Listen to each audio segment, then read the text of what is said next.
what would happen if you could take, when you tell people that they're 50% human, and they learn that 50% of them by cell count is microbial, right? It's microorganisms, much of which is bacteria.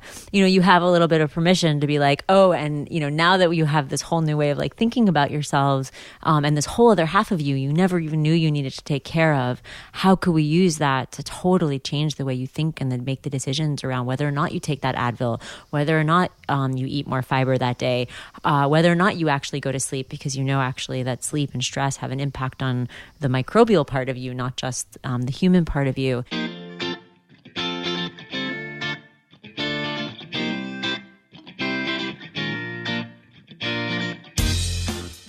Hey there, everyone. I'm Andy Petronic. I'm the co-founder of the Whole Life Challenge, and welcome to episode 157 of the Breaking Ordinary podcast.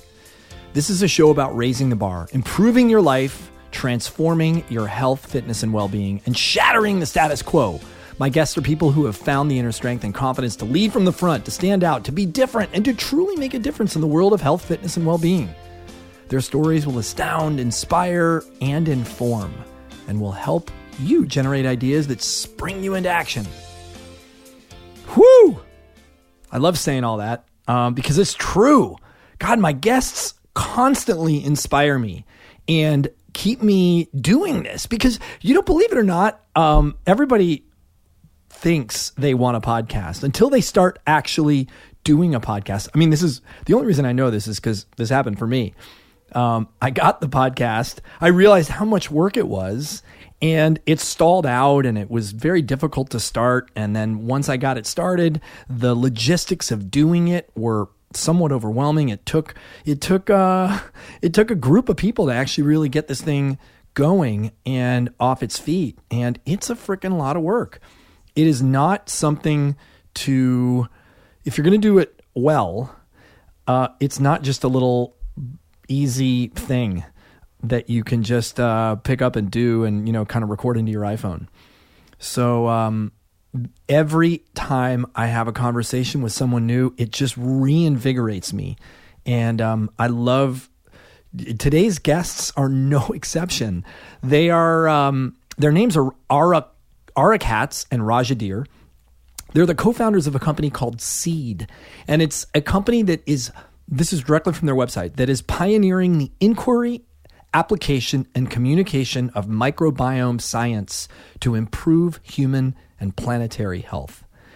And we basically have an hour-long conversation about the gut and the microbiome of the gut. And I learned so much. I'm going to get into that in a second. Okay, I'll tell you a little bit more before I bring them into the podcast. But a couple things. We just finished the last Whole Life Challenge of the year, the Fall Whole Life Challenge. It started back in the end of September, and it just finished up. And now we enter into this precarious time of year, the holidays.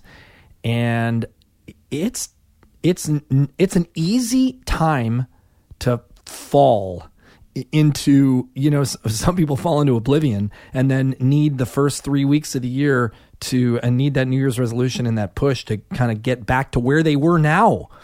So my advice for you during this time, and we intentionally don't do a challenge during this time because the last thing most people need during this time is more stress. Now, that may or may not be true because stress in the right place, intentional stress where it will serve you, is well placed anytime, right? I mean, just think about that. If you're on track, let's just take an easy one, losing weight, you want the stress. You want to continue the track of losing the weight if you've got more to lose. And so that is welcome stress. And if that's the case, then you remove other stressors that are getting in your way of your number one priority, your number one target, which is losing weight. And you align yourself around that stressor. So what I want you to do during this period is just think about what is your target? What is important to you? And of the 7 daily habits of the Whole Life Challenge, We've got nutrition, we've got exercise, we've got stretching, we've got sleep, we've got hydration, we've got well-being practices, which are anything from decluttering to organizing to meditation to gratitude to journaling. And then we've got reflection. Which is there one that is most important to you? Is there one that if you hung on to and you aligned your targets, your actions, your compass around that one thing for the next 2.5 months, would you maintain or improve where you are? And then with a commitment to getting back to the broad spectrum of the entire Whole Life Challenge in January, what's the one thing? You've got the rest of November, and including Thanksgiving. You've got the entire month of December, including the winter break, Christmas, New Year's. And then you've got about 3 weeks into January until the next Whole Life Challenge starts. So what's it going to be? And sit with it. Think about it. I know what it is going to be for me. It's going to be mobility. Of all the things that happen in the Whole Life Challenge, if I can keep up a regular routine around mobility, I feel great. And when I don't, I slip into not feeling great, and I slip into injury. I'm injured right now. I've got my Mark Pro device zapping my knee. It's my connection of my hamstring and adductor on my right knee. I don't even know what happened. I did a bodyweight workout the other day, and then I ran, and God, all this soreness. It just seemed to come out of the blue. So hopefully that's a quick recovery. Let's see. I am the Whole Life Challenge chief evangelist. So that being said, I speak. I'm speaking now. This is in the comfort of my own little recording studio. I also speak to groups. And if you have a company or a group or an organization that would like to have me come out and speak to your group, I'm doing more of it in the corporate space than ever. And that's really kind of my target. So if you have a company that is invested or is going to participate in the Whole Life Challenge, especially, or has participated in the Whole Life Challenge, especially, I'd love to come out and talk to your peeps.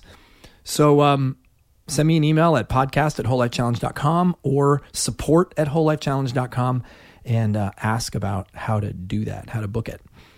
I also have a monthly newsletter. This is just my personal monthly newsletter. It's called Stepping Up. And I publish it once a month on the 1st or thereabouts. And I share little pithy bullet points about things that I'm using, seeing. Some are significant, some are not so significant, movies and devices I'm using, or, fun stuff and very useful stuff. So I get a lot of really good feedback about the newsletter. So if you want to subscribe, go to my website. It's at andypetronic.com. And I've also got 41 bodyweight workouts now that I've recorded. 41. I think I got more than 41. No, actually, I'm not looking at the website right now. So somewhere in that vicinity. They're less than 15 minutes long. They require no equipment. You can do them in the confines of your hotel room or your living room, and they're quite good workouts, if I don't say so myself. They're follow along, so you can just do them with me, and we'll have a good time together. So check them out. You can see the big listing of them also on my website at andypetronic.com/workouts.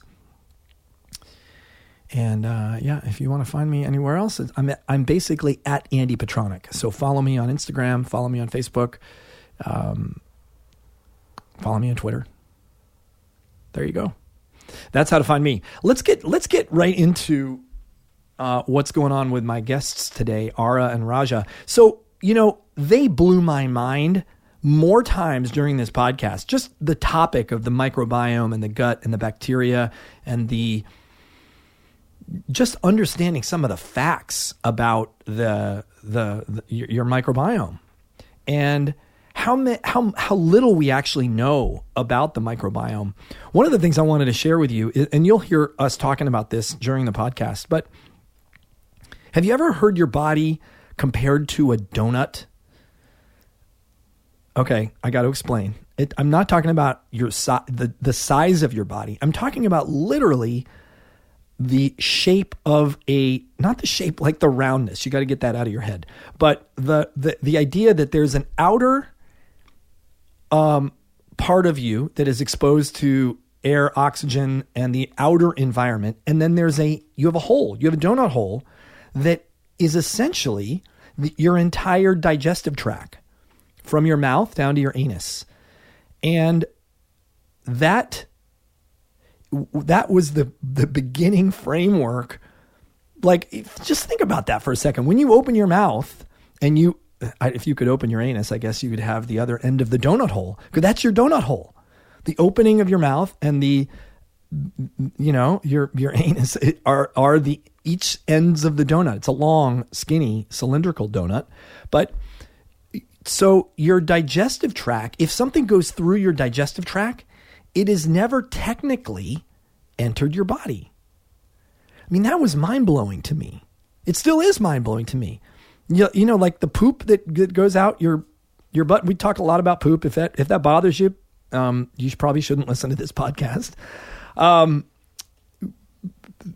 If the poop that comes out never actually went in your body. That is weird. I mean, it is in your body, but it's going through the hole of the donut, right? And it's never really going in, because to go in means it gets into your bloodstream. Oh, and by the way, something I forgot to mention. If you want to place an order for their product, they've agreed to give me a coupon code for 15% off your first order. So I'm going to be putting that into the show notes. So check the show notes. You'll get 15% off your first order by subscribing to, by going to their website, seed.com, and placing an order if you want to try out their probiotic supplement, which is the first of many products that they're currently developing. So there you go. Now, 3, 2, 1, go. Ara Katz and Raja Dihr, welcome to the Whole Life. Wait, what is the name of this podcast? Hold on a second. We got to start again. I do the whole life challenge. I'll do it. Welcome to Breaking Ordinary. That's not the name yet. So I don't know what I'm gonna that's in the works. I need the graphic design done and all this stuff. Welcome to the gray zone. So Ara Katz and Raja Dihr, welcome to the podcast. It's great to have you guys and to finally meet you. Likewise. Thanks for having us. I was just telling you before we started the podcast that your product, Seed, it's not ordinary in any way. I've been really intrigued and excited because I went to the doctor like 6 months ago. I went to a functional medicine doctor, and I've never done a stool test before, and I had to poop in a little tray, and it was not fun. I mean, I don't have a problem with it, but it's not typically fun. And she came back and she said, your microbiome is very non-diversified. And I'm like, well, what does that mean? And I mean, I knew what that meant, but she explained what that meant. And she's recommended a bunch of products. And then I got the introduction to you guys from Stephanie at Human Garage. And I'm like, what's serendipity? Then I went to your website, and you're like, instantly I was like, this is different. Like, whoa, what is this? And I mean, in the world of supplements, separating yourself from the others is really, really, really important. And I was immediately taken with, this is something different and that I need to know about. So now I get to know more. Well, thank you so much. Well, tell me a little bit about how did this start? And I mean, it takes a lot of courage, I think, to get started in the supplement business to begin with and break into something that, I mean, everybody already does. Why would you go into an area that is already filled up with people who are selling what you guys make? Yeah, well, I'll start by saying just, I think supplements as a category is really interesting. And if you kind of go back to the origins, you'll think about it being something that might be deficient in your diet or nutrients that you could add through targeted delivery. But probiotics and bacteria in particular are a little bit different because you can't get probiotics, so to speak, from food. most of the way that the science that supports probiotics is heading is showing the benefit of naturally occurring strains in the human body. And so although they're taken in capsule form, I think that there's a little bit of an opportunity to kind of distinguish between what a traditional supplement is and what live beneficial organisms or probiotics or even what the microbiome is at just a very high level too, because it's very, very interesting. I mean, probiotics are put in this category as supplementary because they're taken to improve some primarily digestive but components of health, but there's a multitude of research that shows that bacteria play such an incredible role in many different aspects of health across different organ systems in the body. And so I think that one of the founding questions that we had when we started this was where are these areas where biology is going to be upended in the next several years based on emerging science that's now becoming very well validated. And, over the last 10 or so years, actually started from government-funded initiatives, the National Institute of Health. So yeah, I'll pause there, but I think that's the first kind of distinction. Okay. I think the other really important distinction is that we don't consider ourselves a supplement company. Mm-hmm. I think for a number of reasons. One being that we do believe, while it is currently regulated in the U.S. and our first product falls into the supplement category or nutraceuticals, in this territory, there are other areas of the world where that is more tightly regulated. It is certainly positioned and or sold differently, but we do believe, and when we talk a little bit more about not just our origin, but also where we're headed, you'll start to see that our pipeline and the way we think about shifting perspective about health, certainly from an educational perspective, but from a product perspective, and where we are looking to translate leading microbiome research and how that's going to play out in products and what we kind of roll out in the next couple of years moves very far away from supplements. And of course, our first product does, as I said, fall under that. That's kind of your first experience of it. But one of the things that's happened in the supplement industry, particularly in the US, is because of the lack of regulation around the term probiotic. It itself, there's a tremendous amount of misunderstanding and also, of course, saturation around the category, which has created a lot of consumer confusion and, of course, a lot of skepticism, because when you just put the term on anything from tortilla chips to shampoo to mattresses to kombucha to beverages to kimchi. Are you talking about organic, that term, or any term? I'm talking about the term probiotic. Probiotic mattresses? Oh, yes. What? Oh, probiotic yes. dog food. Probiotic dog food. Probiotic skincare. I mean, what? It's. I haven't really looked, Yes. obviously, because Google why would it I? later. Why would? But the term, but because the term is not regulated here the way it is in other areas of the world, the scientific definition of probiotic is not met in almost, I would say, over 99% of use of the term. I had no idea. That's crazy. And so what we wanted to do was really kind of usher in a new standard of what that could mean and really reclaim the term probiotics for science, because it really is an interest. It's a very specific field of inquiry in the microbial sciences. And it's incredibly important, going to increasingly become important as that research comes online. Raja mentioned, it's going to upend a lot of the categories we currently know around self-care today, but many other things, including agriculture, and other areas of our food supply, and even kind of environmental solutions that we can kind of get into later. So what makes you guys qualified to do this? Like what's the background? What's your background, and why the supplement business, and why you? Why should we believe what you're saying? Well, we'll start with our chief scientist, who's probably the best place to start in terms of credibility, who his name's Dr. Gregory Reed, and he was the one of the founding scientists of the whole field of probiotics. He's been researching it since 1983. Chaired the United Nations World Health Organization panel that authored the definition of probiotics that's currently accepted globally, and has over 500 peer-reviewed published research papers in scientific journals, and also sits as an advisory member for over 63 regulatory agencies around the world. So in terms of, and former president of the International Scientific Association of Probiotics and Prebiotics, it's he's somewhat qualified. ISAPP, yeah. He's a real underachiever. Yeah. That's right. Can he get to work, please? Yeah. And then about what our story is very interesting in that My whole career has been on something called translational product development, which is emerging research from academia oftentimes never makes it, or takes a very long time to make it from academia to the shelf or to consumers. In instances where it's ingestible, it's a shelf, but in other instances, it could be a diagnostic, it could be a therapy, it could be a medical breakthrough. And, we really build our pipeline with this kind of science-centered approach where real science happens not in a company. Usually it happens in academic labs where it's been submitted to peer review. It's been funded by grants. It has a whole team working on it rather than just one R&D department of a company. And then it's also been subjected to the stage where it's past real risk. Its efficacy is usually established by the point where it's viable or it's ready to do something with it.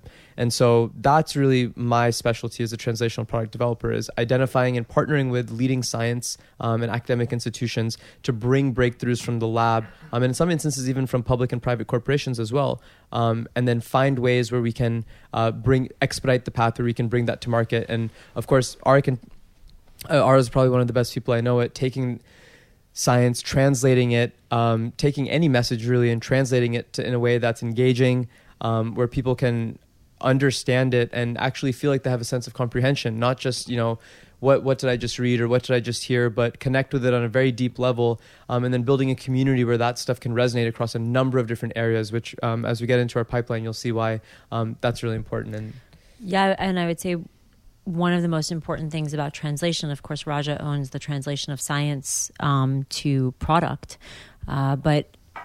which there's a tremendous amount of nuance in, and we can kind of get into if that's of interest. But, my background is very much in kind of the intersection of kind of storytelling, design, and community.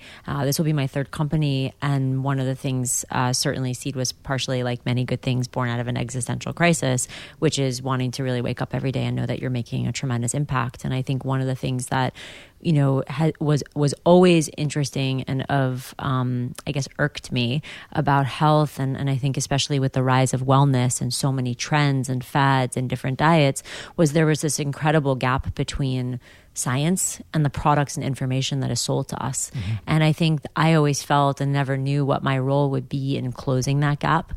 But when I became pregnant after a miscarriage, where I resigned from kind of my old life, which I of course am very proud of, but it certainly wasn't maybe what was filling me, and where I felt my talent was in, and my skills were best used. It was really during pregnancy that you really realize, especially as a woman, you mostly come into some little knowledge of biology or physiology when you either through pregnancy or pathology. You either get sick or knocked up. Mm-hmm. And really, other than that, probably since sixth grade biology, there's no reason to really understand our bodies. And I think one of the things and the most awesome parts of kind of building my relationship with Raja, who I met when I was actually after I got pregnant, post miscarriage, was really realizing how much power there is in shifting people's perspective and empowering them, very much in the teach a man to fish. It was what would happen if you could take, when you tell people that they're 50% human, and they learn that 50% of them by cell count is microbial, right? It's microorganisms, much of which is bacteria. You have a little bit of permission to be like, oh, and now that you have this whole new way of like thinking about yourselves, and this whole other half of you never even knew you needed to take care of, how could we use that to totally change the way you think and then make the decisions around whether or not you take that Advil, whether or not you eat more fiber that day, whether or not you actually go to sleep, because actually that sleep and stress have an impact on the microbial part of you, not just the human part of you. And so getting to really both of us very ignited about the microbiome, but really for me, it was very much through both an existential crisis, figuring out where I was going to use those translational skills, and then knowing that we could close the gap between science and products and information through working with the best scientists in the world to create the best products in this category, and which is going to be increasingly important in the future, but also through communication and education. And how could you make science awe-inspiring, accessible, and most importantly for people, particularly in your audience, actionable? Okay, so I know you said you only had an hour, but there's no way I have way too many questions to last only an hour. Holy cow. Like you just blew my mind with that notion that I'm half, what did you say? Half bacteria? Well, you're half human. I'm only half human. What? I mean, it's funny because I stumbled across, let's see, this is about 5 years now. I haven't used shampoo in 5 years. And then 4 years ago, I stopped using soap. And then I discovered You smell really normal. Right. Yeah. I don't smell bad. My wife is shocked that she hasn't thrown me out of the house yet. I use oil and I use vinegar and, I use other stuff. But then I got introduced to Mother Dirt, the company Mother Dirt that came out a few years ago. They have a spray that, replaces the microbiome for people that use soap, I guess, more than for me because I don't kill it. But I've never considered that I'm only half human. That's kind of shocking. What do you explains a lot of people tell us, oh, that explains my in-laws so well. Yeah, exactly. And if you exclude red blood cells, you're only 10% human, but who are we to make that decision? Oh my God. It's worse than I thought. It's way worse than I thought. Or we're really better. mostly space, right? Because an atom is 99% space. If we go down that road, we'll really not cover anything in an hour. Yeah, we will not. Absolutely not. So let's go back to the topic. So tell me a little bit about the microbiome, especially the gut, as it relates to the gut. Like why is it so important? I mean, I know some of these answers, but I really want to hear it from you guys and then tell everybody else out there. Yeah, well, I'll start with a brief history. So, in 2004, 2005, if you told somebody that the microbes in and on your body are important for anything related to your health, then you would have been laughed out the door. In 2006, a breakthrough report came out of Jeff Gordon's lab at Washington University in St. Louis, where they actually found if you took the bacteria from an obese mouse and you transplanted it in a lean mouse, the entire metabolic profile and body type of the mouse changed in a very short and rapid period of time. And so then they reversed that, where they took the lean... You mean the lean mouse got fat? Got obese, morbidly obese, without any change in diet. And then they knocked it out with antibiotics, took the lean mouse's bacteria, put it in the obese mouses, and it got lean. And so this was kind of the first shot heard around the world in microbial sciences. And of course, it's a testament to how vain we are as a species that only when you find out something will make you skinny, you start caring about it. But it really, was the moment where then people said, well, now this is beyond just organisms that live in your body. This is something that can affect systemic processes in the body. And so fast forward a year later, and the White House invested $150 million into something called the Human Microbiome Project, where they looked at all the different body sites in the body in 300 people, and they tracked them over time to really try to establish, well, what is a healthy microbiome? And in this case, a microbiome just means the collection of organisms that live in and on the human body. It's about 38 trillion organisms that live in and on the human body. So you're talking about the gut and all over skin on everywhere. Your skin, and your for women, in the vagina has its own microbiome. Basically, any part of the body where there's in the nasal cavity, in the oral microbiome, that's in your mouth. There's any place where there's an external surface in your body, you can bet that there's a microbial community that's saddled up and taken residence. Wow. And so what that project did is really, some people say it was a failure, but in many ways, because it couldn't characterize what one healthy microbiome is. But there's the new wave of research is interpreting that with a lot of learnings, and that, humans the microbial community that you have in your body is more different than any human microbial community that ever has or will exist. It is completely unique to you. The ratios, although some of the genus and species might be the same, the ratio and the relative abundance and the colonization and all the nuances of it are as unique to you as your fingerprint. And so, the role of the microbiome, it depends. There is not really one process in the body that microbes or their byproducts or metabolites don't affect. And by that, I mean about a third of the metabolites that circulate in your blood are of microbial origin. Quick break to let you guys know that this episode is sponsored by The Good Kitchen. The Good Kitchen creates meals, fantastic meals. They create them in their kitchen. They're in North Carolina or South Carolina, I can't remember which. And they get their food from sustainably sourced farms and organic and free range, and they put them together in these really cool ways into this packaging that is highly convenient and easy, and they ship it to you right to your doorstep via FedEx.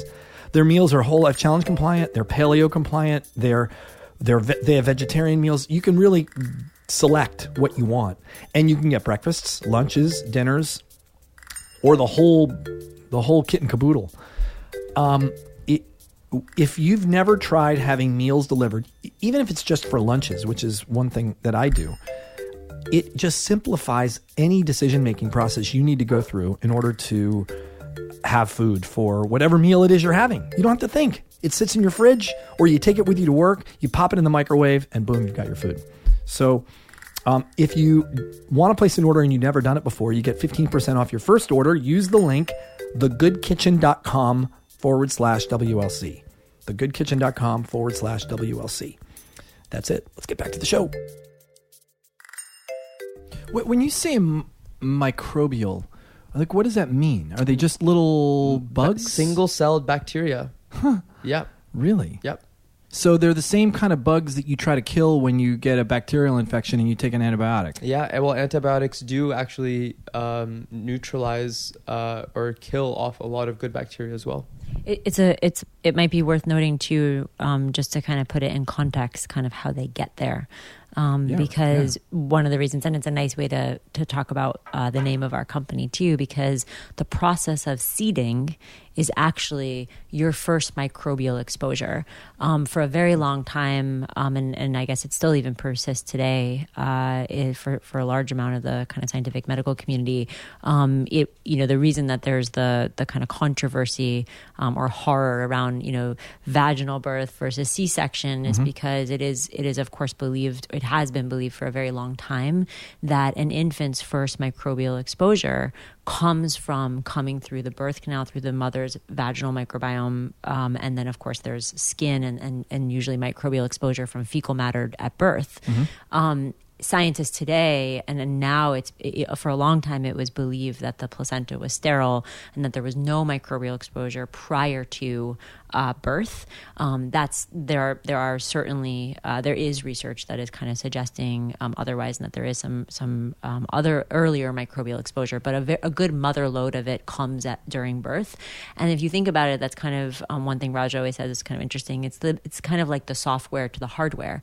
It sets the blueprint for the infant's immune system, digestive system, and really is the beginning kind of quote unquote seeding, which is of course why we're called seed, that then gets nurtured through breast milk and obviously gets additional. Well, but are you screwed if you were C-section? My son was C-section. So like what happens to him? Where does he get his microbes from? Then? So it's really interesting.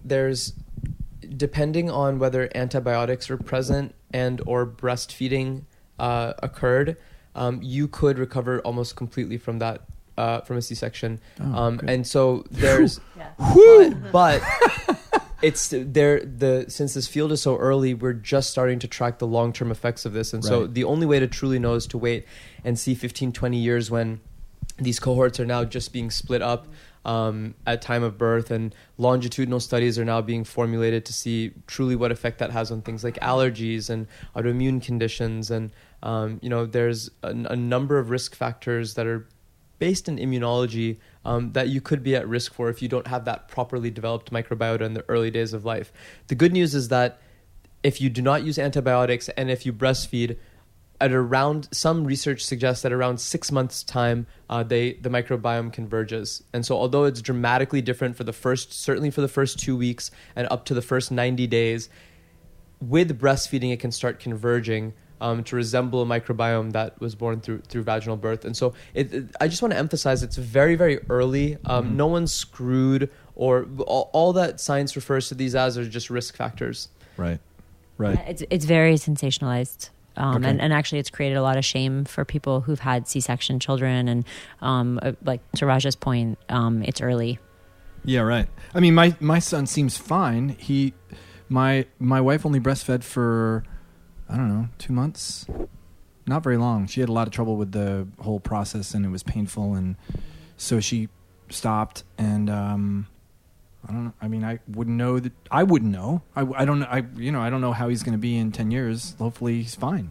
But it is interesting. Like so I want to ask a question. So these communities of bugs, they're different. Like the one in my mouth is different than the one in my nose, is different than the one on my skin. Absolutely. Is the one on my cheek different than the one on my ass cheek? Yeah. Like they're all different. You bet. Do they talk to each other? Do they communicate somehow? So in ecology, you call that establishing a niche. And so once a bug finds a resident, it tends to be preferential towards that habitat, or finds a place to reside and becomes a resident. It tends to be preferential towards that habitat. So the crosstalk between microbes, certainly within the same surface area and in closed communities, is very high. There's very little communication to our knowledge of microbes at disparate organ systems on the surface of the skin. And so unless you're scratching your butt and then wiping your face, which since you don't use soap, I hope you don't do often. You may have I'm not going to admit it if I do. You may have a temporary exposure, but those microbes are not equipped to colonize and will actually be inhibited by the residence on your skin and won't be given an ecological niche. So no space will really be provided for them. And actually, they're very competitive. They crush them. Yeah. Spartans. Through a variety of tools. Bacteria have more creative and complex tools than I think even humans have assembled. Do these individual colonies talk to one another? Do they just live their own habitat and not really pay attention to each other? Within the same contained ecosystem, there's incredible crosstalk. So I'll get inside of it. Yeah. Okay. So they can create biofilms, which is essentially it's the equivalent of creating an ant colony where they'll start shuttling allocation of resources and block off other members, and different species can start creating extant biofilms that collaborate within other species. You may see that kind of if you've heard of or that idea is in even the SCOBY culture, which is found in kombucha. It's not a probiotic, but as an example of a lot of different species of bacteria and fungi communicating with one another, and creating that kind of thick biofilm type community. You see that in the structure of it. That's just been aggregated enough to be visible. In the mouth too. So plaque, dental plaque is just the production of a biofilm. Made by bacteria. Right. Made by bacteria. Yep. Special bacteria for the mouth. Your oral microbiome. Right. Yeah, absolutely. Right. And so even some of our early research now that's focused on the oral microbiome is looking at how certain species of bacteria compete against the species of bacteria that cause cavities. Streptococcus mutans is the cavity causing, so to speak, or the acidifying bacteria that's found in the mouth. But there's other strains of Streptococcus which when you displace or compete against that and allow this good bacteria to take a larger share, looks to be very promising for reducing the risk of dental caries and plaque and biofilm formation. I mean, Streptococcus isn't that strep throat? No. What is? I thought we thought strep was short for Streptococcus. Maybe it is a different kind. I don't know. A species of Streptococcus could cause strep throat, but there's a number of there's a number of causes of that. Right. Yeah. Wow. It's a whole. I mean, it's very nuanced. Yeah, strains are very, very different. But the communities don't talk to each other so much. Like the one in my mouth isn't talking to the one in my nose, or in the communities in your mouth probably interact with your gut. So here's a great stat that might make people throw up a little bit, but hold on, guys. Thanks for the warning. A dentist presented at a microbiome conference recently and says that we swallow about 750 milliliters of saliva a day, which is the equivalent of about a bottle of wine. And so just think about pouring yourself a nice glass. Wow. So that 4 glasses, 3.5 glasses. Yeah, that's a lot. So the microbiome from the mouth is going into the stomach. And so there's all kinds of speculation now about whether those microbes are resulting in small intestinal bacterial overgrowth, or if they interact with your immune system. It's a way of your body to get information about what's happening in that environment. And if there are truly responses to it. In fact, this is heavily disputed right now, or there's two sides to the story, but one paper that came out a couple of years ago claims that the mother's oral microbiome actually migrates to colonize the placenta prior to a baby's birth. So that might be the first seeding moment. As I was saying earlier, a lot of people usually But it's very, very hard to know for sure, because there could have been there's a lot of risk of contamination in those types of studies. But yeah, no, the communication between different communities does occur. But I'd say that the most direct exposure is probably the community in the gut, with the community in the mouth. But then even within these areas, there's a lot of crosstalk. So I'll give you another example. The skin microbiome, what's on your cheek, is dominated by one bacteria called Propionibacterium acnes. And so acne is actually when there's poor communication, not only between different strains of the same species, but between the host as well. So the host misinterprets it as a pathogen, mounts an inflammatory response, and that's what ends up causing that inflammatory reaction to that bacterium. And so some really exciting research is even showing how good versions of that same species of bacteria outcompete the bad ones, which then not only signal to other bacteria, but also signal to your own body's immune system as well. Which I think is really important, and like a great example of how we kind of started the podcast, and why this is really exciting for your audience and your community, is that what that means is, if you think about what those first lines of defense are currently for like acne, whether it's antibiotics or really strong products, especially things like Accutane, that have all other kinds of side effects potentially on your gut microbiome. I took tetracycline as a kid. I mean, I had acne really badly. It was horrible. If you think about that, in the next years, we're going to start to see that the first line of defense against many things that we now currently rely on very strong medications for, not just for those conditions, but many of which have crazy side effects. It will now be looking towards microbes, towards probiotics, towards bacteria, prior to thinking about some of those more extreme measures, and in some cases potentially more effective.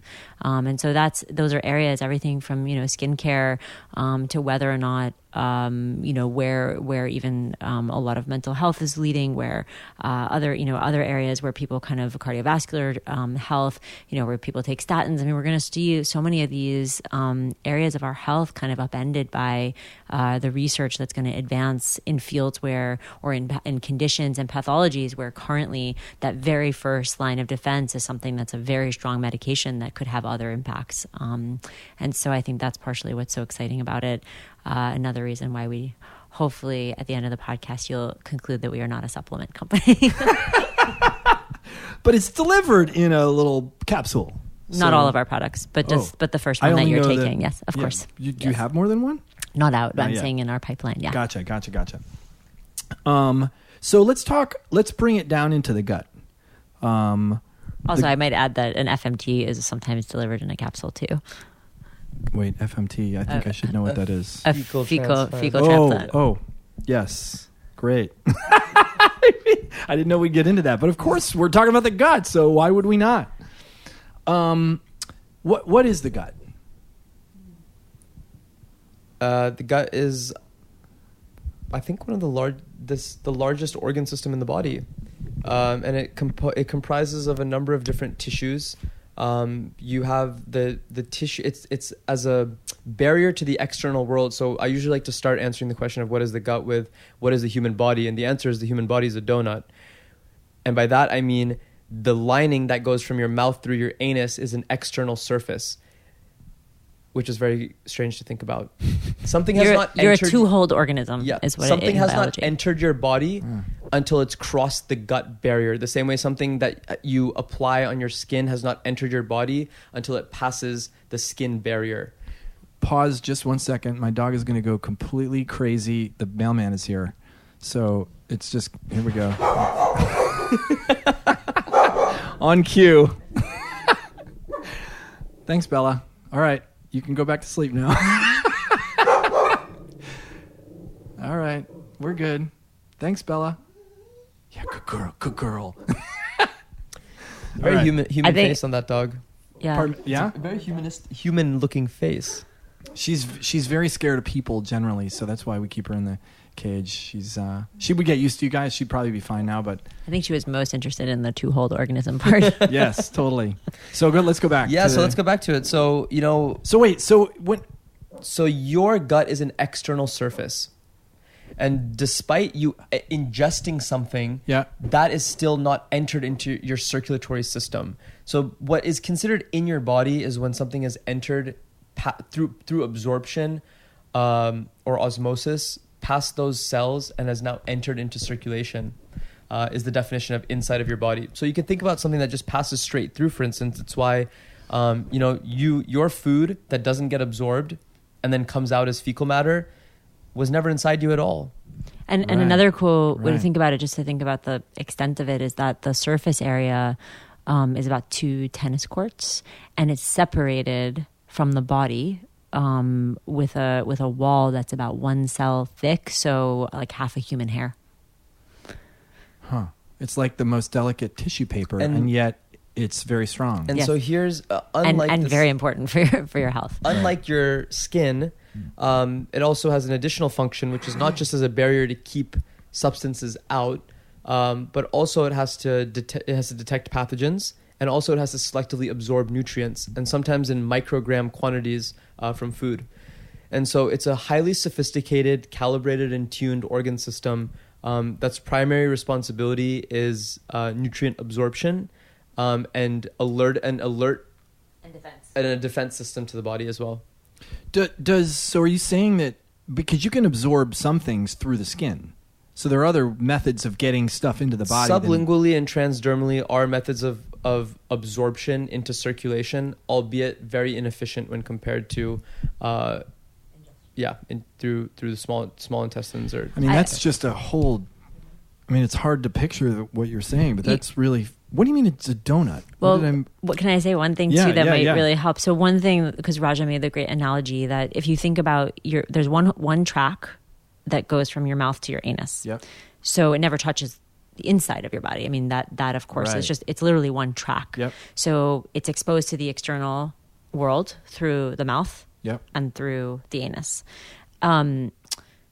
If you think about, Raja said, it's kind of like putting skincare on, right? Like what you put on your skin. It's the same thing because it's an external surface that you're putting something on. Right. If you think about food, is the skincare, right, of your insides, in the sense that it's so one of the nice things and analogies I sometimes use where people are like, God, it's really hard for me to like the person who will spend hundreds and hundreds of dollars on like a moisturizer or anti-aging cream or any number of things for their external surface. I said, what would it mean if you could care about this internal external surface in the same way that you think about your skin? And it's a really interesting, again, as you know from going to our website, so much of what we try and do is how do you just kind of upend the way someone's always thought about something, because otherwise you're just really swayed by the next trend or the next, you have to shift the way someone really like thinks about diet, or food in this example, and obviously for more applicable to us, even things like probiotics. But if you think that it's an external surface,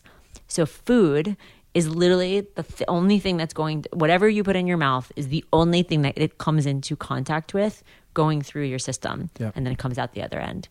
And so the question is, what what food care are you going to put on that internal surface that keeps you healthy? And it's just an interesting way of thinking. People forget that that's like, it's one tube, which means it touches the outside world on both ends. Right. What donut? What am I missing with just the donut? a hole? A hole right in the body. In a track on the inside, a track on the outside, and then with a hole in the middle. Yeah. Oh, right. Yeah, we could draw it. God, that's bizarre. Yeah. It's just twisty. That's a twisty. It's a twisty hole. Twisty hole. Twisty hole. Wow. All right. That just and a long one. Another thing that blew my mind. This is very long. It's a very cylindrical donut. Yeah. Now, there are a lot of things that make so when I say gut, when you guys, are you talking about small intestine, large intestine? So I was going to go there. And end? I was going to go there too, because I think one of the things that euphemistically gut health is interesting because the way it's used, as Raja said, obviously your microbiome is constituted of many various ecosystems around the body, but and there's obviously, as he said, 38 trillion microorganisms in and on your body. But when people say gut health, they mostly mean the colon, because the majority of the microbiome of in your body resides there. Okay. So it's like 3 to 5 pounds, depending on the person, 3 to 5 pounds of your body. Yeah. What do you mean? That's what the microbial communities in your colon weigh. What? Yes. Yeah. How many bacteria are we talking about? Trillions. Wow. Just the bacteria, not not anything else. Not as much as your brain. Wow.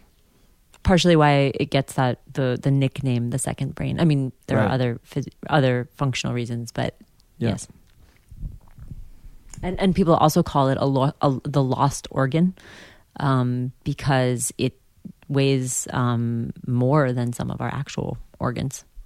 And nobody considers it an organ, or they haven't. I mean, not yet. At least I haven't considered it an organ. No, it's not. I mean, anatomically, it's not currently considered. No, but it's referred organ. to oftentimes in terms of its function. It functions just like an organ system. Right. And then the other thing that's really interesting about the gut is that about 70% of your immune system is located in the gut. And that's why immunological responses are so strong in the skin and in the gut, because that's where you have the most contact with the external world. Mm-hmm. And so we're even seeing really early research now where just by introducing the right microbes, you can prevent or reverse food allergies.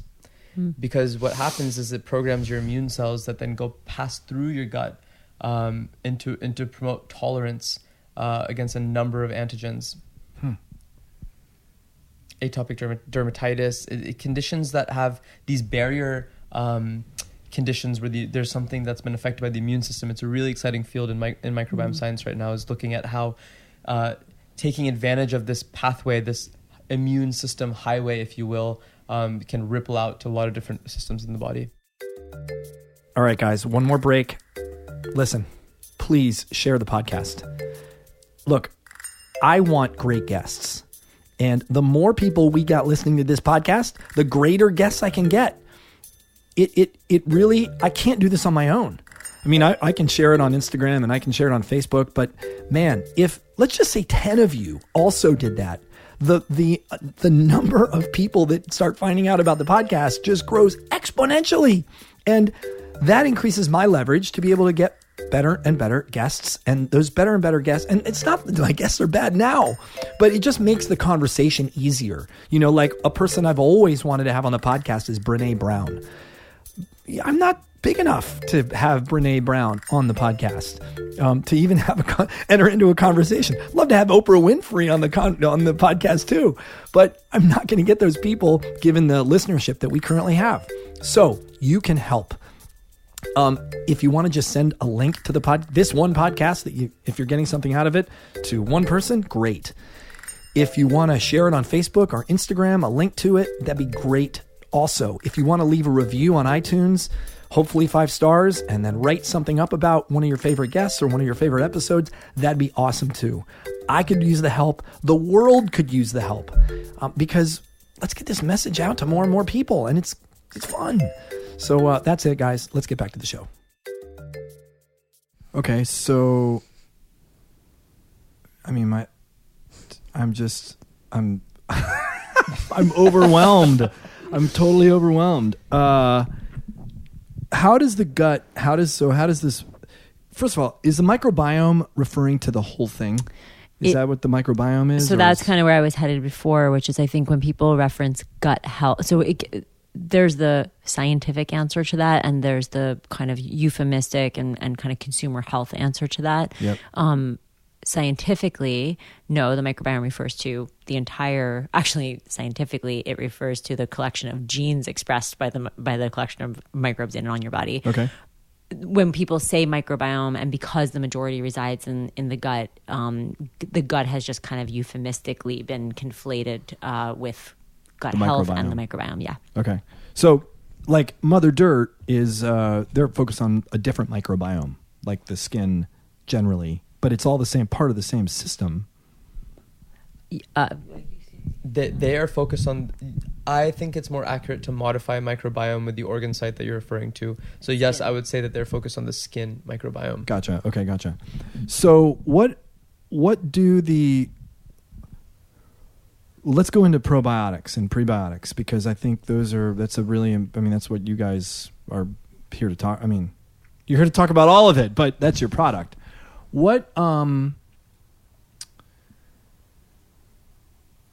Yeah, my mind is swimming. I mean, I'm not usually at a loss for questions, but I'm I can't think of the right one. I know all of the good questions. Okay, go. Okay, so please, tell me. I'm going to interview Raja. Ready? The start. I'm going to interview Raja. Okay. I love it. I love it. Let's start first off, which I think one of is really important, is aligning around a definition of what a probiotic actually is. Okay, great. So the scientific definition of probiotics are live microorganisms which confer a health benefit to the host when consumed in adequate amounts. And so let's unpack that. Live organisms, that's bacteria, which have a health benefit. That means that some outcome on the human host, not to the microbial communities or to other microbes, but to the human body, has been established in a scientific study when taken in sufficient adequate amounts or quantities. And that's why, you see things like dosages and CFUs and all these things. When you're looking at the labels of probiotics, you see a number of different claims based on CFU stands for colony forming units, which is the measurement for how microbes are counted in the forms of colonies. So it's also a term that's I guess part of the kind of label wars and confusion in the category of probiotic supplements, because I think there's this assumption that more CFU, you see 1 trillion, you see 50 billion, you see 24. Right. So I think that is one of the heuristics that currently consumers, while they don't understand what it means or why it would be important, there is the assumption that, like you said, more must be better. Yeah, because I'm thinking of, as a buyer, if I'm going to spend $10 on this and I get 3 trillion as opposed to 10 billion, that's the one I'm going to get. I mean, I have no other way to know. I'm looking at, do I buy it because it's got an orange box, or because it's got a blue cap, or beautiful green bottle, beautiful green bottle that doesn't send you another bottle because it's environmentally conscious, and I love that. What company is that? But in terms of, for people that haven't ever taken probiotics, one of the most noticeable things that you can experience when you start are improvements in your digestion. And by that, there's very specific markers that clinical studies on our strains have established, which are intestinal transit time, stool consistency, regularity, ease of expulsion, a decrease in bloating and flatulence. And so what these organisms do is they interact both with your resident microbiota and also with the human body to stimulate the passage of an elimination of waste. And so oftentimes one of the first and most visceral things that people report are dramatic improvements in digestion and elimination. Well, I mean, I can tell you my experience, because I started taking it about 45 days ago. And my stool consistency, I mean, I don't want to get too graphic. What the hell? We're already talking about people talk to us about their poop all day. Yeah, we're talking about poop. It changed quite dramatically. Suddenly, I use a bidet, and I love my bidet. I've got toilet seat bidets, and suddenly I'm I almost didn't need the bidet. These are just clean breakers. It's perfect. This is phenomenal. You just helped us come up with the next brand name for our next product. Clean Breaker. Clean Break. It's perfect. Surfing probiotic. So eliminate your need for bidets or wiping. You got the Clean Break. That's why it's better for the earth. You'll use less paper. Yeah, right. Well, it's also worth noting that stool is a really interesting data point for health of your body. And so there's actually something called the Bristol stool chart, which everything from your risk of colon cancer to hemorrhoids. I mean, having solid elimination is a really meaningful data point, and something that's used in the clinic often. Wow. One of my early teachers in the physical training world was Paul Chek, and he was one of the first people that I ever had talk about poop and poop. He had a graphic with different examples of the way poop's supposed to look. That's the Bristol stool chart. Oh, it is. So he had little names on them, and he put a cop hat on one. Yeah. Like all different ways. But I think the athletic community, physical training community, extreme athletes, professional athletes, there's definitely a very deeper understanding of elimination, mostly because it's so incredibly important for competition. Yep. So it's something that, like, a lot of CrossFitters, for example, really love our product. Yeah, I mean, I never, just knowing it didn't really help me. I mean, I've made a lot of changes over the last 20 years in my diet, but not like getting on seed did. And I'm not compensated. They're not paying me to do this interview. It's just what happened. In fact, I literally actually, just what happened. Truthfully, sensed a slight bit of skepticism even when we were first introduced. So, yeah, no, because by the way, rightfully so. 100%. I don't really like supplements. I mean, I've never taken a regular supplement, and I usually forget to take them. I'll take them for 30 days or so, and then it comes to reorder, and I'm like, I don't really feel anything from this anyway. Maybe I don't need to reorder. And then I stop taking it. The bottle's still there. Usually it's got like 10 more doses in it. And then 3 months or 4 months go by, and I'm like, I should probably be taking that again. And that's typically what my whole life of taking supplements. So yeah, I'm very skeptical. And that's a graveyard that everybody has in their kitchen cabinets. Right, right. I mean, you could go in there now, and I've got old bottles of supplements sitting around that, which I love this context of this is not a supplement. I mean, I don't know what other category to put it in, because it's a bottle and it's got pills in it, and it's, for me as a consumer, that's just where it fits. I think well, it's a really great point. The form factor sometimes does dictate kind of the category you put something in, but one of the ways we kind of think about it, our chief scientist says it really nicely as well, and we kind of talk a lot about this because lifestyle and how you live and how you make decisions about your health, for us, so much of what we believe is powerful is, I mean, it's nice when somebody takes our probiotics, but ultimately there really is no greater intervention than just making the right choices every day for your body. Right. And there's nothing that we can ever sell anybody in a bottle that will ever trump, I hate that word, usurp better decisions, particularly around nutrition and diet. And so we're we really care a lot about that, the education piece specifically, because we do believe that people would be a lot more empowered if they just understood this a little more, to make better nutritional and dietary decisions.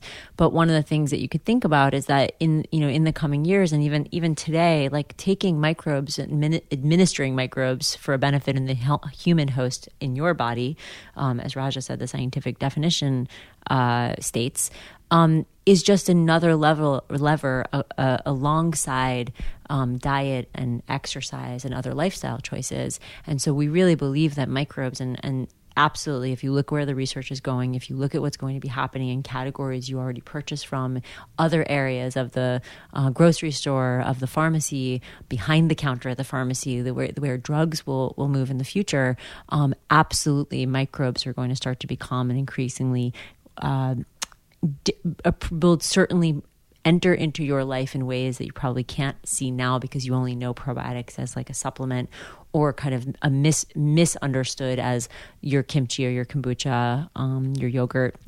And so I think we really think about microbes, bacteria, as just one of those categories that you're going to have to make decisions around every day as you care for your body. Okay, so why is yogurt or kimchi or kombucha, does that not count?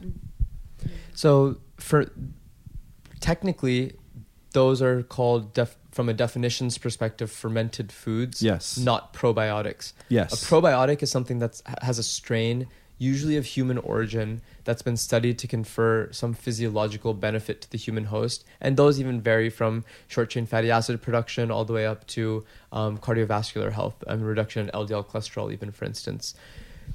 Fermented foods, unless the fermented food itself has been shown to have some sort of effect in the human body, it is not considered a probiotic. And I'll give you a couple examples. So the powerhouse strain for yogurt is Streptococcus thermophilus. And there's very little strain-specific evidence that Streptococcus thermophilus confers a benefit to the human host. It's mostly just very good at eating lactose and making lactic acid. So to the extent that there are some mild benefits that you can get from pre-digestion of a fermented food, or even just in general, I mean, some mild benefits that lactic acid itself can have, you can think of them as maybe healthful, but by no means are they considered probiotic by the definition of the scientifically. Doesn't mean they're not delicious, and it also doesn't mean that, particularly things like kimchi, which are also very fibrous, and when something's also been pre-digested, it feels good. Like people will report feeling good, that it helps their digestion. Of course, yeah. I mean, there's other reasons why they're beneficial. There's certainly nothing we're saying that they don't have other benefits. Don't eat them. It just doesn't necessarily mean it's a probiotic, and we only say that insofar as somebody says, "Oh, I drink a kombucha every day, therefore I would never take. I don't need to take a probiotic." Right. Rarely. So sauerkraut, in particular, has one strain of one species called Lactobacillus plantarum, which is known to have strains of probiotic within that species. But hopefully, just from that statement, you can appreciate the nuance of what something has to be to qualify as a probiotic. Yeah. Right. Now, prebiotics. What's the difference, pro and pre? Prebiotics are scientifically they're substrates which bacteria use to confer a health benefit to the human body. So that can be one of two ways. The first is they can be rich, these oligosaccharides, which just means a carbohydrate that has between 2 and 8 chain sugars extended out that the human body doesn't really break down. So think of it as food for bacteria that they use and then they grow. And the second type of prebiotics are actually large molecules which are biotransformed by gut bacteria into more active metabolites. Two different means by which a compound can have a prebiotic effect. Okay. And so are those necessary? Well, so prebiotics, I think you would get if you eat a diet that's rich in fiber, complex carbohydrates, and a primarily plant-based diet, a lot of cruciferous vegetables, stalks, onions, leeks, garlic, asparagus, all stocky vegetables.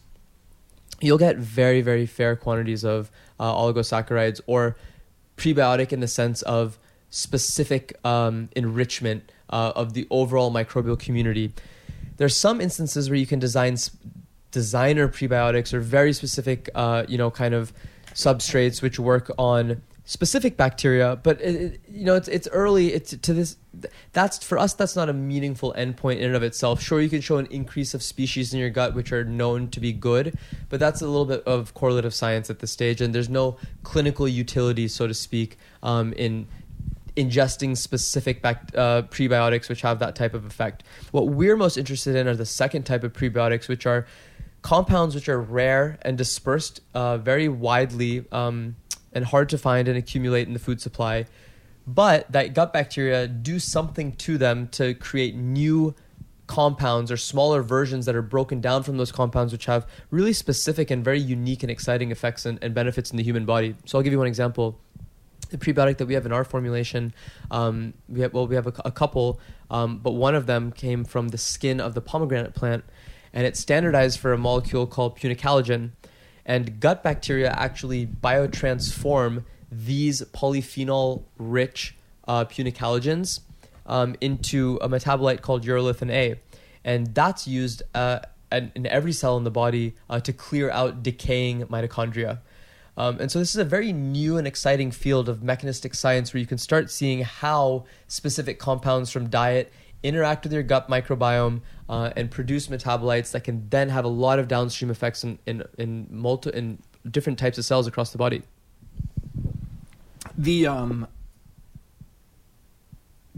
So there's a domino effect happening. Yeah, so just think of it as biotransformation. It's think of it as giving them. So there's the two ways is you feed them and then they grow. Yep. And the other way is you give them something, they break it down, and what they break it down into has benefits for the body. Right. Now when you take a probiotic, are you taking it to, well, you're taking the prebiotic to feed what you already have, right? And you're taking the probiotic to add to what you already have. Is that right? It's a great question. It's a really important one. This kind of speaks to a little bit the myth busting that we kind of started talking about before we even started recording, which is, this notion that probiotics have to stick around or colonize to work. Right. And so it's an important one to kind of debunk. Yeah, it's in fact, most probiotic strains are not known to be colonizers. They do their work, as Ara says, on the road. And so as provided that you have continuous consumption, the short time that they spend on a 24 or 48 hour cycle passing through your body is sufficient, provided that there's replenishment.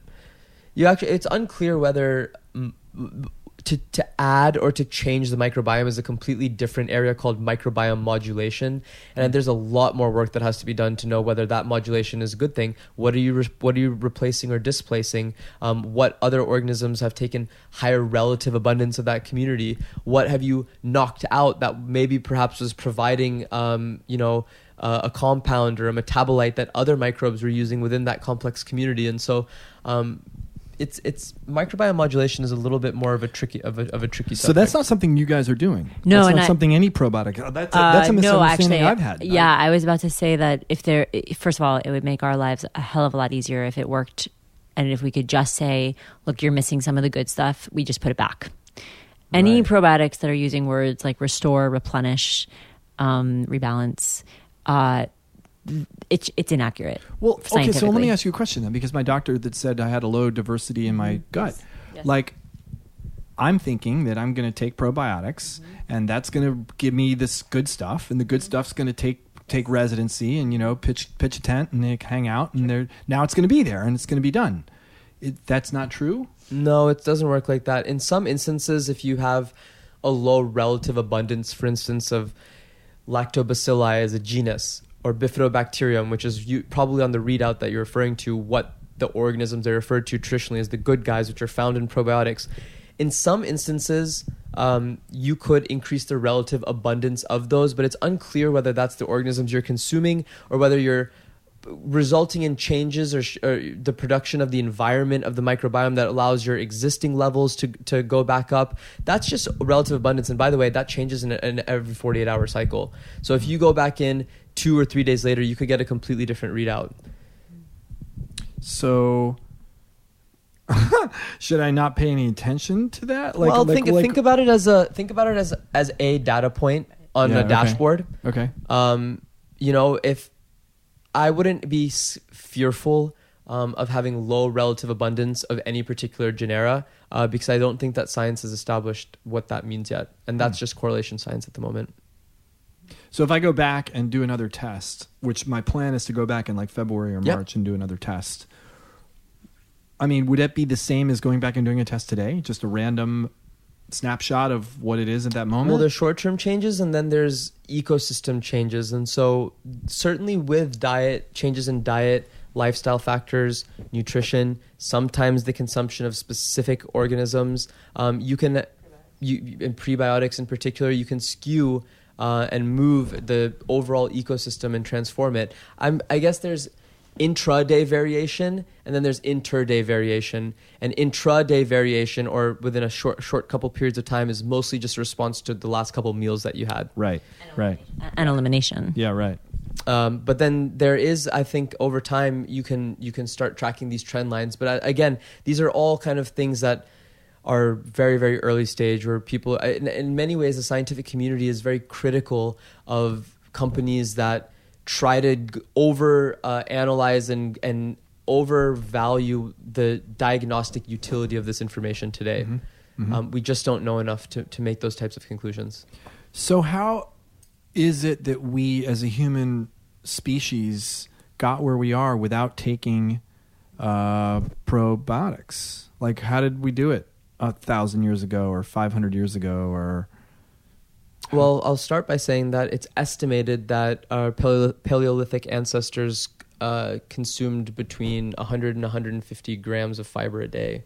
So there's a lot more, and most hunter-gatherer communities, there's a high consumption of roughage. Yeah. And so for functional aspects like transit time and motility and stool consistency, there's just a lot more material, so to speak, which is how things were done back in the day. But then, similarly, you could make a number of comparisons about if you don't take probiotics or if you don't consume probiotics,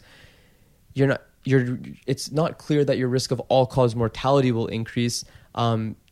These are just new tools that we have to impact health. So I'll give you another example. So, one thing that you can increase with prebiotic and probiotic consumption are the production of these things called short-chain fatty acids. And if you have an insanely high fiber-based diet, then you can produce short-chain fatty acids. But short-chain fatty acids are really interesting because through this coevolution of human and microbe, the cells in your colon, called colonocytes, actually use short-chain fatty acids as their primary energy source because they've evolved to be in such close proximity with these microbes. It's convenient. Right. Interesting. It's also worth noting that even geographically, we see microbes that co-evolve, like, for example, in Japan, right? Like, in microbiomes of people in both in tribes and different parts of the world, you do start to see evolutionary patterns in how microbes co-evolve in different populations. For instance, in Japanese microbiome studies report a microbe which allows the breakdown of seaweed. And so the human body has essentially outsourced that responsibility due to high levels of traditional consumption to those microbes. But another thing to think about is that, it's the same question as saying, well, how did, hunter-gatherers that only, or how did the Inuit tribes that only had access to seal survive back in the day? And so the human body is very resilient. It can survive off a number of fuel sources, but survival is very different from optimization. Right. And so while survival or all-cause mortality is unlikely to be impacted, with the exception of, I think, a couple areas where microbes have shown to actually have a very interesting effect, for instance, like decreasing your risk, one strain in particular, of decreasing your risk of cardiovascular disease, by reducing LDL cholesterol 14%, which is very, very significant. Aside from these areas, the core benefits that you're going to get are barrier integrity. So from onslaught of a number of conditions which are more prevalent in modern society, like consumption of antibiotics or alcohol or stress, lack of exercise, high fat, high sugar diets, processed foods, sleep disruptions and circadian rhythms, even high intensity exercise can all cause temporary disruptions in tight junction proteins, which are those barrier cells in your gut. So the oral consumption of probiotics tightens those back up. So for day-to-day maintenance, that's one functional attribute that probiotics can help for. And it's unclear what long-term effects that intestinal permeability can result in. Some people call it leaky gut. We hate that word. But intestinal permeability is something which is fairly validated because when it does occur, your body does mount a strong immune response. Yeah. And when people refer to leaky gut, what's leaking? That's why we hate the term. I mean, the idea is that I'll tell you what we think they mean. We think that they mean large food-based molecules and the lipopolysaccharides, which are the cell wall membranes of bacteria, which normally should not be entering into the circulatory system, are. Got it. So the idea is that that's what they should be thinking. Or that's what they are thinking. I think that's what they're referring to. That's what leaky gut refers to. What they're referring to. Okay. Yeah. And then, of course, and then the next step in that is things are in my bloodstream that shouldn't be. Therefore, there's an immune response. Therefore, that's what causes inflammation. And that's what the current, I think, thinking is. Is that what you think people mean? Yes. What I mean, people get? That's certainly what, like, in kind of like... well, then what's the problem with that? Well, the problem is that you don't want to continue activating your immune system to be alerted to threats. You mean what's the problem with someone calling it leaky gut? Why? Oh, it's very, very. It's oftentimes referred to in some circles of nutrition as a kind of a catch-all. Right. The proper term should be intestinal permeability. It gets conflated with other things. I think that's part of it too, and it kind of gets blamed as being some sort of root cause of autoimmune disease. It has a lot of other baggage, factors. yeah. And those things are so multifactorial, and so I think from a scientific perspective, it's just overly reductive. Yeah. What should people do to take care of their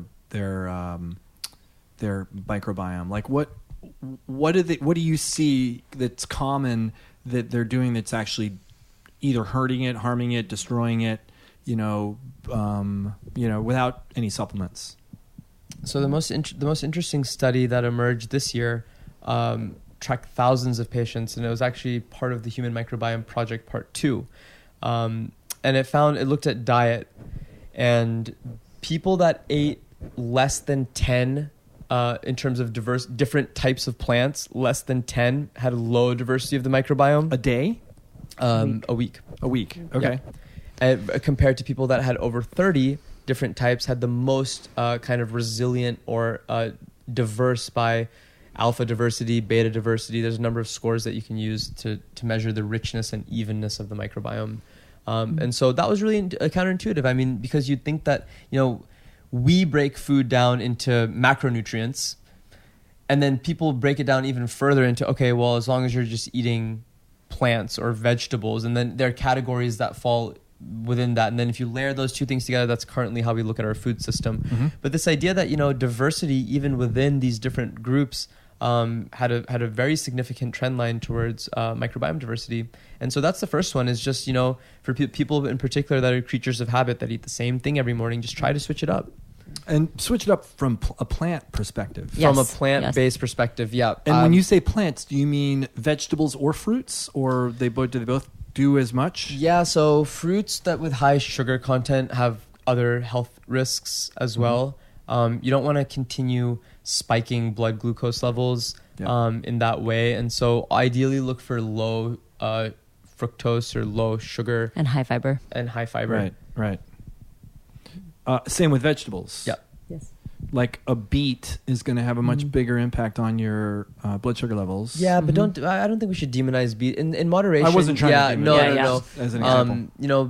They're yes, different than the stalk of broccoli. Yeah. Right. But not, or even beet greens. But not the devil. Yeah, different Absolutely. deal. Yes, yeah. Right. I can add a few others, which is, I'd love to hear. I mean, it's just, on the list of perturbations or things that you could be kind of more mindful of is certainly alcohol. The use of NSAIDs. So I just read a study, or I didn't read the study, but I read an article about a study that that said that any use of any alcohol, don't think that any alcohol is not disastrous to your system. Yeah. Like there's no good amount. Would you guys agree with that? The only positive effect, and it's only in a very small data set of alcohol in one drink, is on if you have risk for hypertension. But that's the only use case that has a positive. You mean for red wine? Yeah. And is that like red wine? Is that the case? Those studies are looking at red wine. But I think more generally. But also it's not clear whether, that's not an argument in favor of including it. Or adding it if it is not already in your diet, if that makes sense. Right. That was more observational studies where they found that people that consumed 1 to 2 glasses, for women, 2 for male, glasses of red wine a day, had lower cholesterol levels and blood pressure than the same cohort that did not. But that doesn't mean that should Don't not be start interpreted doing it as a supplement. Right. Yeah. So alcohol is certainly a big one. Sugar is another one, particularly processed sugar. Sleep. Yeah, how does sleep and stress factor in? Your gut. We're just starting to see the role that the gut microbiota has in regulating circadian rhythms, and so a lot of melatonin is actually produced by gut bacteria. Wow. And interesting research about how the microbiome has its own circadian rhythm, which is also really interesting. Well, but it's the cart and the horse. Which one is first? It's going to be a long time before we can tease that out. It's we have a science joke about bacteria and archaea and the birth of complex life, which is a very nerdy science joke that made me think of, but makes me laugh because we have an ongoing fight about it. About which one came first. Oh, got it. Clearly, we have a lot of time on our hands. We don't know. All at this stage, what we do know is that there's a crosstalk between the gut and the brain, and a lot of other systems in the body. Impacting one seems likely to impact the other in a mutual bidirectional way. Mm-hmm. And we're starting to see correlative patterns tease out that are establishing what specific changes in some cohorts are starting to look like. There's some other fun ones too, like the effect of crowding on the microbiome. Yeah. So being in really crowded spaces has an impact on the microbiome. In mice? In mice, yes. What do you mean crowded? In mice. Crowding. Isn't it all crowded down there? No, like crowded, like being in an airport, like What? Crowded. Yeah, like a Really? concert. Like it gets nervous but again, because for, it doesn't like other for people. mice. Maybe it's introverted. Researchers found that mice in response to crowding, which is actually something which is very quantified as a stressor in animal studies, had it resulted in dramatic shifts in microbiota composition. Yeah, in a negative way. Yeah, exactly. Wow, it's a good reason to avoid crowds, right? It's a great reason to. But they got a lot more work done as a result of not going to the concert. Wow, this is just, well, I'm looking at my watch and going, holy crap, you guys gave me an hour and we've already gone over an hour. So, thank you so much. Holy cow. I mean, thank you for, now, can I ask you a question? Is there anyone that's not appropriate for taking your probiotic or any probiotic? Like my son's 11. Should he be on a probiotic? I mean, like what's the clinical studies were done in an adult population. And so while we recommend an adult population of 18 and over, there's certainly no evidence to suggest it would be harmful or not tolerated. Yep. Perhaps there should be an adjustment in dosage for age. Right. But again, the line is that this would be for adults. Certainly there are benefits that the oral consumption of these microbes could have for all populations. For instance, the atopic dermatitis study that was done on our strain blend that's included in our formulation was actually done on children between the ages of 5 and 18 because that's when the prevalence of atopic dermatitis is a lot higher. Same with one of our studies for cardiovascular health. So certainly there's a lot of crossover, but I would say the only population, if somebody's immunocompromised, there's research to suggest that you should consult your doctor or withhold the addition of probiotics. But other than that, they're really well tolerated and with a long history of safe use. What will people notice if they don't tolerate it? Like, do they just get digestive issues that are worse? Well, I think we can't generalize all probiotics. Right. Like we can speak to our product. It's interesting. Not tolerated and acclimation can't be kind of conflated because there is a period of acclimation where people do or can, depending on how sensitive they are, depending on how well they tolerate it, at first sometimes experience a little bit of discomfort, sometimes a feeling of tightness, sometimes a little bit of bloating. You can imagine that you're introducing new residents and new friends into a very tight friend group that's already kind of gotten to know each other, and sometimes there's a little bit of resistance, and sometimes that can take a little bit of time. It's an ecosystem whose job is to maintain stasis, and so when something new comes in, it's trying to figure out, kind of how to, integrate that new information. And so people do have sometimes they feel a little disrupted digestively, but most of the time, sometimes people experience nothing, and then sometimes it can take up to 3 to 4 weeks, depending on the person. And obviously, to Raj's point earlier, everybody's ecosystem is different. Well, as I always tell people, especially on the podcast, experimenting with things there's really no one, I don't think, there's no solution. There's no right solution for everyone, for everything. And, I may tell you that my experience with some product or with exercise or with sleep or whatever is working for me. The most important thing is that you go out and try it. Try it for yourself and see what works for you. And I just really appreciate what you guys are up to. Not just what you're up to, but how you're up to what you're up to. Because there is a lot of misunderstandings around this area. I mean, heck, I had them an hour ago. And you guys have cleared up a lot of misnomers I had. And I really appreciate the depth with which you guys have really taken from the beginning to the end, from the mouth to the anus. You beat me to it. Yeah. You guys have really, you're really turning. That's the new company name. Mouth to anus. Just string it all together so nobody knows what it really says. Their first product, Clean Break. Sorry, it's perfect. So thank you. No, thanks for having us. Thank you. It was a lot of fun. Yeah. Thanks for your questions. All right. Hey, it's Andy, and thanks so much for listening. If you want to know more about what I'm learning each month, head over to andypetronic.com and subscribe to my monthly newsletter. If you were touched, moved, or inspired by anything you heard today, chances are someone else you know would be too. Please take a moment to think about who and send them a link to this episode. And if you're super stoked, please head over to iTunes to write a review. The best way to keep current on guests and episodes is to subscribe so that the latest one will automatically get delivered straight to your phone. The apps I use for this are Apple Podcasts, Overcast, or Pocket Casts. The Andy Petronic podcast is produced by our team, Winslow Jenkins, Becca Borowski, and Ernie Hurtado. Big thanks to Nikki Grudadaria for the artwork. You can find all of our episodes, links, and complete show notes at wholelifechallenge.com/podcast. I'm Andy Petronic. Thanks for listening.